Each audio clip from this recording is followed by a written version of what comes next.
Back on MorningLine, thanks for joining us on this Tuesday, talking about Veterans Adventure Group. Ever hear of it? Here's your chance now to call, ask questions, or just sit back and listen to this. It's a different take on helping veterans transition back into society and the gap that they have from the change from what you were doing there to here. Justin Matichek is the president and founder of the group. Mike McGuire, a veteran who's been through it, one of, I guess, the original 8, right? Yes, it's a new group that's just been underway for the past year. So tell us a little bit about your experience in Afghanistan, Mike. In Afghanistan, I was actually in the mountains just outside of Bagram, Afghanistan, in Parwan province, and we pretty much stayed on either foot patrol or vehicle patrol the whole year that I was there. I was actually tasked to a special forces, platoon. Okay. And anytime they went out, I was their maintenance. So kind of to be there with them and right. to just be patrol, watch them as you're making your way wherever you're going. Correct. And if anything broke down, I was there, to fix it real quickly if I could. Okay. If not, we would disable the vehicle, come back if it was still there later and get it. I got you. And you had some close shaves? Quite a few. Okay, so you took fire. Yes. And as he said, he encountered a situation with an explosive where a buddy. Some of those. Yeah, I mean, I've actually been hit with 8 different IEDs. Okay, now have you suffered injuries? I know you have PTSD. Do you have physical injuries as well? I did have a minor TBI with one of them. Okay. But it was, like I said, very minor. Okay, and before you went into the military, I mean, the feelings you've had since you've been back, and that's one reason why Adventure Group helps you, is something that you picked up while you were there. Before you went into the military, did you need this type of rush? Well, is it something that you were just naturally drawn to? I've always been naturally drawn to it. I played football growing up. I was always really into sports. My dad was actually a drill sergeant in the Army. Okay. My grandfather was a Green Beret, so I really didn't have much of a choice. Yeah, right. But it's something that you saw it and you liked that. But how much did you change? How different a person were you when you came back than the one that went over? Before you saw and did what you did? I would say I definitely appreciated things a lot more coming back. I realized, how bad off we could be. Okay. And that we really do have it great here in America. Yep. But also your psyche, your mindset changed to some degree. Not only the PTSD, which is a struggle to deal with at times, but just finding something to fill the gap of what you were doing there. And a lot of people, we used to be friends because coming back changed naturally. Right. I lost a few friends. Okay. They said I was just a different person. I was more cold.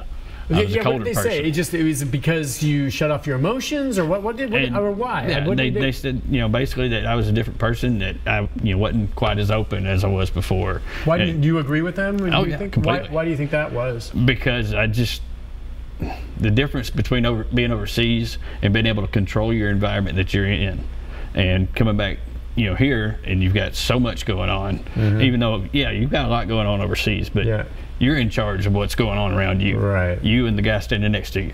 And you can control that to an extent. Sure. Come back to civilian life and you can't really control it. Yeah. And you either, get in fights and get in trouble and stuff like that, or you just kind of stay to yourself. And that's what I done. All right. So do you think that him being involved in this, have you seen a change where all of a sudden maybe he's not quite as cold anymore? No, I mean, my experience with Mike's been great. We've had so much fun. I mean, the experiences we've had together, very few people get to share those moments, Yeah. And it's been awesome kind of seeing the change and how he's approached people. When I first met him, he was very quiet, kind of reserved. And since we've been jumping together now, I mean, it's like he's been out of his shell. You're sitting here on live TV talking, you're comfortable. Why wouldn't you be? Yeah. So, and there's so many other veterans we've worked with in the past that it's a similar story. They just kind of, it gets them out. It gives them confidence back again. I mean, it's a very cool thing to be able to do a lot of these activities, and it's something you can be proud of again. Right. Now, is he is certified, and you can go up and you pay your way if you want to jump now. All right. So if someone wants to sign up, get involved in something like this, a veteran that's watching right now, how do they go about doing it financially? What does it take, and where do they go to sign up? So the easiest way to do it is actually through our Facebook page. It's Veterans Adventure Group. And if you go through our Facebook page, message the page and let us know you're interested in getting involved. And from that point, we'll send you an application. We'll get you pretty much enrolled. And from there, we used to do a short interview process. We end up selecting the team, and then from that aspect, each team helps kind of us fundraise money for this. And that's one cool thing about being 100% of everything donated goes straight back to the teams, is like for the skydiving team when they're helping us out, all the money they raised went right back into their team. And it's just really cool to be able to give that back to them like that. All we do is pretty much help facilitate and get everything organized so they can do it, and kind of the know-how. Well, this is what we need to do to make this happen. But it's a very seamless process. It does take time and commitment. It's not like it's just something you can go up and do for a weekend and get certified. This takes weeks and weeks of training, and sometimes months. Our mountaineering team spent 6 months training last year. Every single week we were getting together. Really? And you were training here before you went to Rainier? Yes. Yep. And that's part of the beauty of it, is like this isn't just a one-time thing. This is something that they can do consistently, and it forces you to get healthy. It forces you to become part of that team again. And it's not easy training either. The mountaineering training, we went to Mount Mitchell, which is the highest peak east of the Mississippi, and we climbed it twice within 12 hours. Pretty much, we climbed it, slept for 2 hours, and we got back up in the middle of the night and went and did it again. And stuff like that, that's how you build a good team. When everyone's kind of, as we like to say, sucking. In the military we always say embrace the suck. And you kind of create that misery, and it really builds a strong team. And it's kind of needed, And so we enjoy being able to provide that for veterans. All right, is it all men right now, or is it open to women, I would assume, veterans as well? It is open to women. We do have some females on our teams this year. Last year we did not have any females on our team. We do have some female veterans that do jump with us right now, that were already licensed, that heard about it and all that. So, but yeah, we're open to any veteran, regardless of any kind of medical diagnosis or anything like that. Even service history, in terms of, we work with veterans who have deployed, we work with veterans who have never deployed. We have found that oftentimes, veterans that, even though they may not have deployed or may not have experienced combat, they still have a lot of the same troubles getting out of the military as guys who have. And even on the wounded side of it, we love partnering up the wounded guys with veterans who may not be wounded, because it kind of puts them in a whole new element. Now there's not that handicap anymore. And I've been talking to a lot of wounded veterans, and a lot of them that apply for our services, I always ask them, why don't you do this with another nonprofit that works with wounded guys? And usually it's like, that'd be great. The only downside is you get sick of always working with other wounded veterans. It's kind of like being on the B team all the time. And so by partnering them up with veterans who may not be wounded, now they're forced to operate at a higher level. They don't get that handicap. That's what they want. That. They want to be treated like any other veteran. They're sick of being treated like, oh, you're missing your leg. We'll take it easy in this climb. We'll make it easy for you. We'll help. We'll lighten your pack. Where with us, it's like, all right, man, if you want to do this, you got to train with us just like everyone else. You got to carry the same weight.